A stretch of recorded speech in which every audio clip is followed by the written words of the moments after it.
ಬೆಳಗಾವಿ ನಗರದ police commissioner ಕಚೇರಿ ಸಮೀಪದ ಜಿಮ್ಖಾನಾ ಕ್ಲಬ್ನಲ್ಲಿ ಮಂಗಳವಾರದಂದು ನಡೆದ ಗುಂಡಿನ ದಾಳಿಯಿಂದ ಆತಂಕದ ವಾತಾವರಣ ನಿರ್ಮಾಣವಾಯಿತು. ರಮ್ಮಿ ಆಡುತ್ತಿದ್ದ ವೇಳೆ ಸುರೇಶ್ ಜಾಲ್ಗಾರ್ ಎಂಬಾತನ ಮೇಲೆ ದುಷ್ಕರ್ಮಿಗಳು ಹತ್ಯೆಗೆ ಯತ್ನ ನಡೆಸಿದ್ದಾರೆ.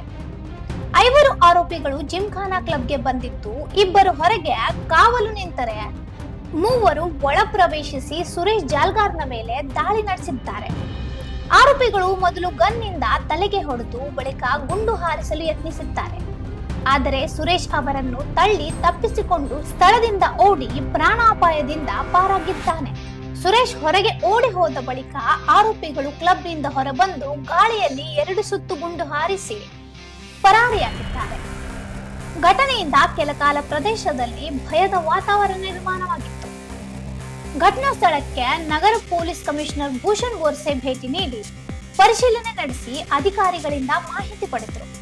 ಇದೇ ವೇಳೆ ಪೊಲೀಸರು ಸುರೇಶ್ ಜಾಲ್ಗಾರ್ನನ್ನು ವಶಕ್ಕೆ ಪಡೆದು ಕ್ಯಾಂಪ್ ಪೊಲೀಸ್ ಠಾಣೆಗೆ ಕರೆದೊಯ್ದು ವಿಚಾರಣೆ ನಡೆಸಿದ್ರು.